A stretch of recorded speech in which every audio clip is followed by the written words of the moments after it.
ಅಮರಾವತಿ ಜಿಲ್ಲಾ ಆಸ್ಪತ್ರೆಯಲ್ಲಿ ಬೆಂಕಿ ಅವಘಡ ಸಂಭವಿಸಿದೆ. ಈ ಬೆಂಕಿ ಅವಘಡದಲ್ಲಿ 3 ಶಿಶುಗಳು ಸಾವನ್ನಪ್ಪಿದ್ದಾವೆ ಅನ್ನುವಂತಹ ಮಾಹಿತಿ ಸಿಗ್ತಾ ಇದೆ. ಆ ಕುರಿತ ಬ್ರೇಕಿಂಗ್ ಅಪ್ಡೇಟ್ ಬರ್ತಾ ಇದೆ, ಬನ್ನಿ ನೋಡ್ತಾ ಹೋಗೋಣ.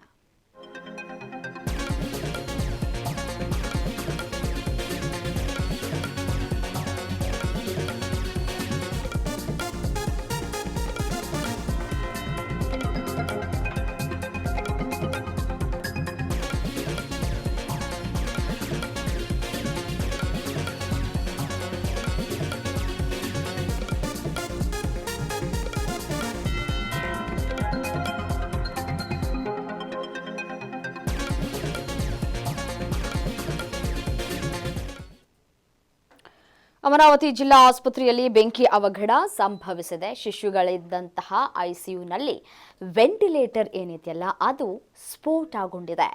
3 ನವಜಾತ ಶಿಶುಗಳು ಬಲಿಯಾಗಿದ್ದಾವೆ. 6 ಮಕ್ಕಳ ಸ್ಥಿತಿ ಗಂಭೀರವಾಗಿದೆ.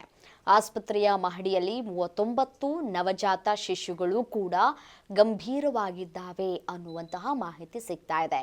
ಗಾಯಗೊಂಡಂತಹ 6 ಮಕ್ಕಳನ್ನ ಸೂಪರ್ ಸ್ಪೆಷಾಲಿಟಿ ಹಾಸ್ಪಿಟಲ್ಗೆ ಶಿಫ್ಟ್ ಮಾಡುವಂತಹ ಕೆಲಸಗಳಾಗಿದೆ. ತಮ್ಮದಲ್ಲದ ತಪ್ಪಿಗೆ ಒಳ್ಳೆಯ ಆಸ್ಪತ್ರೆ, ಒಳ್ಳೆ ಟ್ರೀಟ್ಮೆಂಟ್ ಸಿಗತ್ತೆ ಅಂತ ಹೇಳಿ ಹೋಗಿರ್ತಾರೆ. ಆದರೆ ಅಲ್ಲಿ ಆಗಿದ್ದೇ ಬೇರೆ. ಶಿಶುಗಳು ಇದ್ದಂತಹ ಐಸಿಯುನಲ್ಲಿ ವೆಂಟಿಲೇಟರ್ ಸ್ಫೋಟ ಆಗಿದೆ.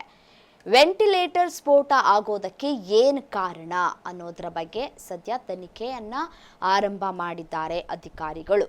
3 ನವಜಾತ ಶಿಶುಗಳು ಸ್ಥಳದಲ್ಲೇ ಬಲಿಯಾಗಿದ್ದಾವೆ. 6 ಮಕ್ಕಳ ಸ್ಥಿತಿ ಗಂಭೀರ ಆಗಿದೆ ಅನ್ನುವಂತಹ ಮಾಹಿತಿ ಸಿಗ್ತಾ ಇದೆ. ಪುಟ್ಟ ಮಕ್ಕಳುಗಳು ಏನು ಗೊತ್ತಿರುತ್ತೆ, ವೆಂಟಿಲೇಟರ್ನಲ್ಲಿ ಇಟ್ಟಿರ್ತಾರೆ. ಅವರ ಆರೋಗ್ಯ ಸರಿ ಹೋಗಲಿ ಅಥವಾ ಏನಾದರೂ ಸಣ್ಣ ಪುಟ್ಟ ವ್ಯತ್ಯಾಸ ಆಗಿದ್ದರ ಹಿನ್ನೆಲೆಯಲ್ಲಿ ಆಗಷ್ಟೇ ಡೆಲಿವರಿ ಆಗಿರುತ್ತೆ. ಮಕ್ಕಳನ್ನ ತೆಗೆದುಕೊಂಡು ಹೋಗಿ ಈ ವೆಂಟಿಲೇಟರ್ನಲ್ಲಿ ಇಟ್ಟಿರ್ತಾರೆ. ಉಸಿರಾಟ ಏನಾದರೂ ಸಮಸ್ಯೆ ಆಗಿ ಏನಾದರೂ ಬೇರೆ ಬೇರೆ ಕಾಯಿಲೆಗಳೇನಾದರೂ ಇದ್ದರೆ ಸರಿ ಹೋಗುತ್ತೆ ಅಂತ ಹೇಳಿ ವೆಂಟಿಲೇಟರ್ನಲ್ಲಿ ಇರಿಸುವಂತಹ ಕೆಲಸಗಳಾಗಿರುತ್ತೆ. ಬಟ್ ಆದರೆ ವಿಧಿ ಬೇರೆಯೇ ಆಗಿತ್ತು. ಈ ಆಸ್ಪತ್ರೆಯ ಮಹಡಿಯಲ್ಲಿ 39 ನವಜಾತ ಶಿಶುಗಳು ಇದ್ರು ಅನ್ನೋದು ಗೊತ್ತಾಗ್ತಾ ಇದೆ. 39 ನವಜಾತ ಶಿಶುಗಳು ಕೂಡ ಗಂಭೀರವಾಗಿದ್ದಾವೆ ಅನ್ನೋದು ಗೊತ್ತಾಗ್ತಾ ಇದೆ. ಪಾಪ ಇಷ್ಟು ಸಮಯದಲ್ಲಿ 9 ತಿಂಗಳುಗಳ ಕಾಲ ಹೊಟ್ಟೆಲಿ ಇಟ್ಕೊಂಡು ಡೆಲಿವರಿ ಆದ ನಂತರ ಕುಟುಂಬದವರು ಎಷ್ಟು ಖುಷಿ ಪಟ್ಟಿರ್ತಾರೆ. ಮಗು ಆಯಿತು, ನಮ್ಮ ಮನೆಗೊಂದು ಮಗು ಬಂತು ಅಂತ ಹೇಳಿ ಖುಷಿ ಪಟ್ಟಿರ್ತಾರೆ.